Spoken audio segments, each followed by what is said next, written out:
Welcome back to another new video in SD bio life with life science. দেখো, আজকে supreme কোর্টে খুব গুরুত্বপূর্ণ একটি মামলা ছিল, প্রাথমিকের 32,000 শিক্ষক নিয়োগ মামলা।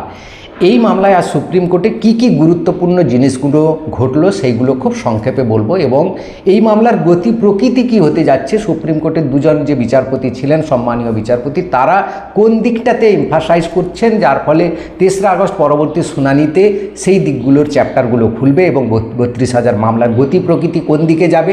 এবং এই মামলাতে আরেকটি গুরুত্বপূর্ণ বিষয় হলো রাজ্য সরকারের কি ভূমিকা হবে, বা স্কুল সার্ভিস কমিশনের কি, মানে প্রাইমারি শিক্ষা পর্ষদের কি ভূমিকা হবে, সেইটা নিয়েই কিন্তু গুরুত্বপূর্ণ একটা ফ্যাক্টর হতে চলেছে পরবর্তী শুনানিতে। তাই সমস্ত কিছু ডিটেলসে আলোচনা করব। ভিডিওটা শেষ পর্যন্ত দেখো, ভালো লাগলে লাইক করে বন্ধুদের শেয়ার করে দিও, চ্যানেলে নতুন হলে চ্যানেলটা সাবস্ক্রাইব করে নিও। দেখো, 32,000 মামলায় প্রথম যে ব্যাপারটা আজকে বিচারপতিরা যেটা বারবার এমফাসাইজ করছেন, যে যারা শিক্ষক নিয়োগ হয়েছেন যে 32,000, তারা টেট কোয়ালিফাইড কিনা।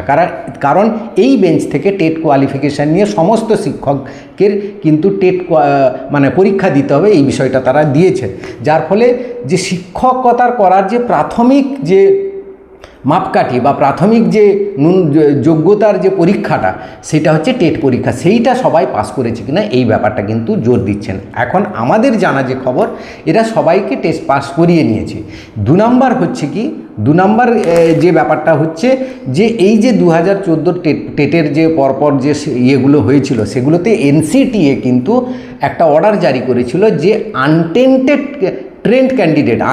ক্যান্ডিডেট অর্থাৎ যারা টিচার্স ট্রেনিং নেই তাদেরও নিযুক্ত করতে পারে, এবং সেই নিযুক্তটা প্রায় 2017 সাল না 19 সাল পর্যন্ত বোধহয় ছিল, মানে ভ্যালিডিটিটা 5 বছর দিয়েছিল ছাড়, সেটা 19 পর্যন্ত। তাই 19 পর্যন্ত যে শিক্ষকরা নিয়োগ হয়েছে তাদের ক্ষেত্রে ট্রেনিংয়ের আর আনট্রেনিংয়ের ব্যাপারটা থাকছে না, তারা ট্রেনিং হয়ে যাচ্ছে, তার মধ্যেই কিন্তু করিয়ে নিয়েছে।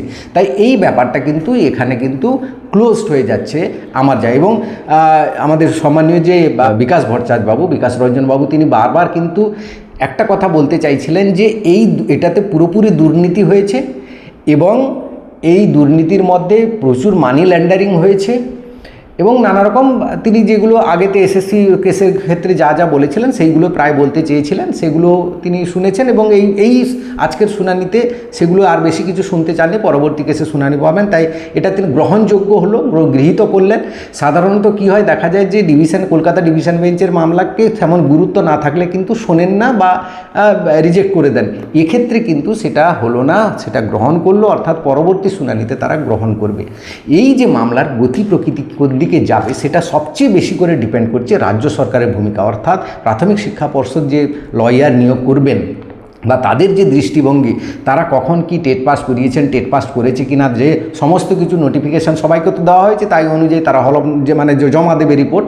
সেই রিপোর্টের উপর ভিত্তি করে বা রাজ্য সরকার বর্তমান যে নতুন রাজ্য সরকার হয়েছে, এটাতে এই 32,000 শিক্ষকের চাকরিটা বাঁচাতে চাইছেন না। এখানে আমার একটা দৃষ্টিভঙ্গি দেখেছি আমি এই রাজ্য সরকারকে বিভিন্ন এরা আগের স্কুল সার্ভিস কমিশনের যে 26,000 শিক্ষক নিয়োগ দুর্নীতির সময় এরা বলেছিল যে যারা জেনুইন তাদেরকে সেপারেট করতে হবে।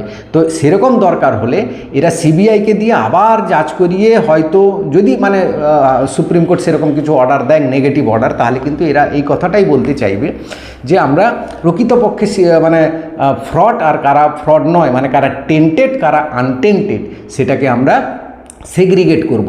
তাই পুরোপুরি মামলাটাকে খারিজ করবে না, কারণ এই মামলা খারিজ হলে কিন্তু সমাজে একটা বিরূপ প্রতিক্রিয়া পড়বে বর্তমান রাজ্য সরকারের ওপর। যদিও এই রাজ্য সরকার দায়ী নয় এই পুরো কেসটার জন্য, এরপরও পূর্ববর্তন যে রাজ্য সরকার ছিল সেই সম্পূর্ণভাবে দায়ী, কিন্তু এ দায়ী নয়।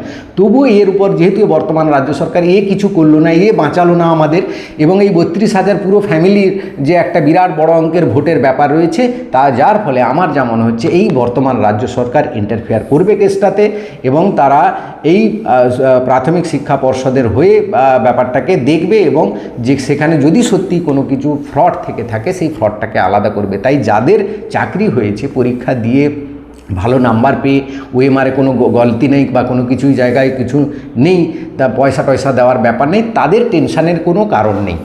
কিন্তু যারা পয়সা দিয়ে চাকরি পেয়েছে বা যাদের ক্ষেত্রে ফ্রড কেস আছে, মানি লেন্ডারিং ব্যাপার আছে, যেগুলো বিকাশবাবু বলছিলেন বারবার, সেই ব্যাপারগুলোকে তুলে ধরতে চাইছে বিকাশ রঞ্জন ভট্টাচার্য। এবং আমাদের এই রাজ্য সরকারও যেভাবে ঝাড়াই বাছাইয়ের কাজ করছে, এরা কিন্তু সেটা করলেও করতে পারে। কারণ এদের দৃষ্টিভঙ্গি হচ্ছে পূর্বতন সরকার এই ফ্রড করে গেছিলো, আমরা তাকে বাদ দিয়ে দিয়েছি, এরা বিশুদ্ধ টিচার, এরা অশুদ্ধ টিচার, এরকম একটা সেগ্রিগেশনের ব্যাপার রয়েছে। এই কথাটা তারা কিন্তু বারবার বিভিন্ন জনসভায় বা বিভিন্ন জায়গায় বলেছে।